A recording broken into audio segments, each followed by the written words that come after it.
समाचार दौर सच के साथ।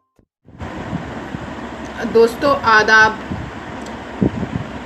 आज पीपल अलायंस के ज़रिए हम सभी लोग उत्तर प्रदेश के ये यूँ तो गुस्सों से भरे हुए हैं, क्योंकि जिस तरह से लगातार एक के बाद एक, चाहे लखीमपुर हो, आजमगढ़ हो और अब गोरखपुर, हमारे मुख्यमंत्री के नाक के नीचे जिस तरह की महिलाओं और बच्चियों के साथ हिंसा की घटनाएं दिन प्रतिदिन बढ़ती जा रही है, अब पानी सिर से ऊपर चला गया है।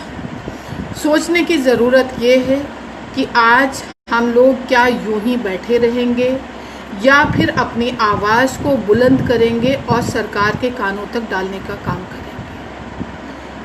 हम नहीं चाहते कि ये जो वारदात कोरोना वायरस के या कोविड-19 की आड़ में बढ़ती जा रही है और प्रशासन ने पुलिस तंत्र को सिर्फ नेताओं के कामों में लगा रखा है, उससे देश की, प्रदेश की बच्चियां, महिलाएं हिफाजत में नहीं हैं। तो इस जगह हमें लगता है कि पिछले दिनों जो हम लोगों ने गलतियां की हैं, जो सरकार का काम था वो हम लोगों ने करना शुरू कर दिया। सरकार का काम था कि अगर देश महामारी के संकट में है तो वो अपनी आवाम को खाने पीने का, बीमारी से बचने का इंतज़ाम करता, लेकिन वो जिम्मेदारियां हम लोगों ने खुद अपने सिर ओढ़ ली, जिससे आज जो एक लेसन मिल रहा है कि जनता इतनी ज़्यादा खामोश हो गई है कि बड़ी सी बड़ी घटना किसी के ना तो कान में ना तो दिलो दिमाग में असर कर रही है। और इसकी ख़ास वजह ये है कि अभी तक वो दर्द हम लोग महसूस नहीं कर पा रहे हैं, और ये दर्द तभी महसूस होगा जब हम खुद सरकार को उसकी जिम्मेदारियों का एहसास दिलाएंगे।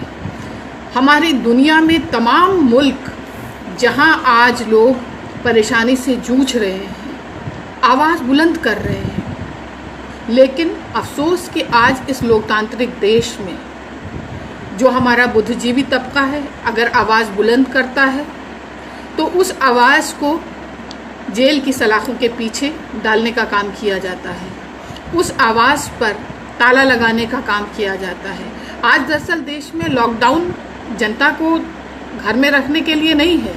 दरअसल ये लॉकडाउन जो देश की जनता आवाज़ उठाती है उसके मुंह पे बंद करने के लिए लॉकडाउन किया गया है। तो हमें आपको तय करना होगा कि अब हम सभी लोग एक साथ अपने संविधान को, कानून को ध्यान में रखते हुए, जो बाबा साहब ने हम लोगों को कानून बना करके दिया है, उसको ध्यान में रखते हुए अपनी आवाज़ों को हम बुलंद करें।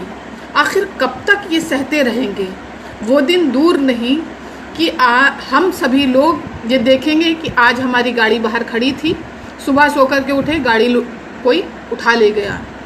अगर घर से कोई निकला है, शाम तक अगर सलामत से घर आ गया तो बड़ी बात है, क्योंकि जिस दौर से हम गुज़र रहे हैं आज बड़े बड़े लोग, चाहे छोटा व्यवसाय से लेकर के बड़ा व्यवसाय हो, सारे रो रहे हैं। लेकिन अफसोस कि पूरे मुल्क की आवाम को मज़हब की चाशनी में या अफीम में इस तरह से डाल दिया गया है कि आज हम लोगों के अंदर हिम्मत ख़त्म हो चुकी है कि हम आवाज़ उठाएं।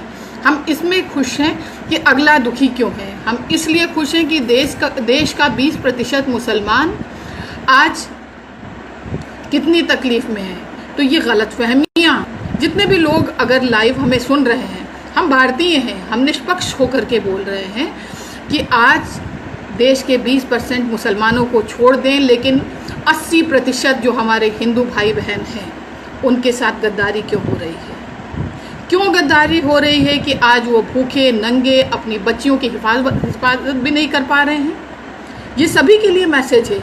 ये मैसेज सिर्फ ये नहीं कि पीपल अलायंस बोल रहा है या चंद मुस्लिम औरतें बोल रही हैं, ये चंद भारतीय लोग बोल रहे हैं जिनके घरों के लोगों ने कुर्बानी दी है।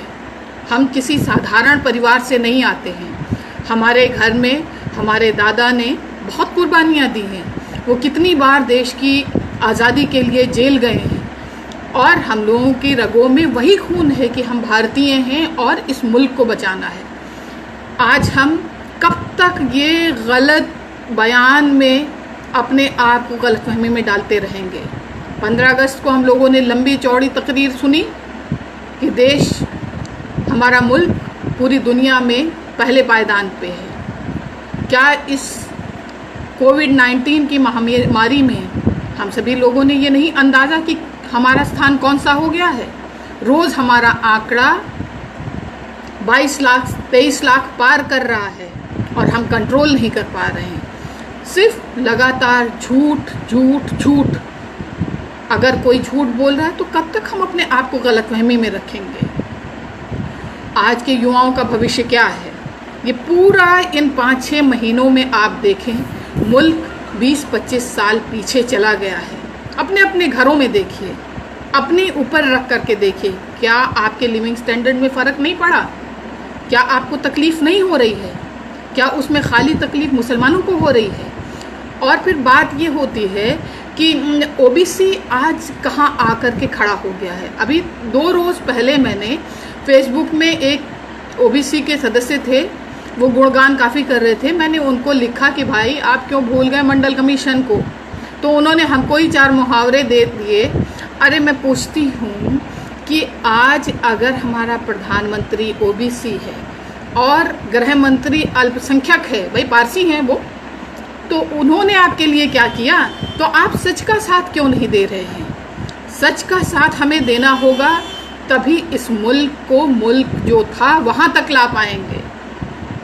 हम हमेशा अच्छे दिन की बात करते हैं, यही अच्छा दिन देखने के लिए हम लोगों ने सरकार बनाई थी कि आज पूरी दुनिया में हमारे ऊपर जगहसाई हो रही है। जब पूरी दुनिया अपने देशों को बचाने के लिए दवाई का इजाद करने में लगी, तब हमारे मुल्क में मंदिर का निर्माण हो रहा है। जब हमें हॉस्पिटल बनाना था, तब हम मंदिर बना रहे हैं।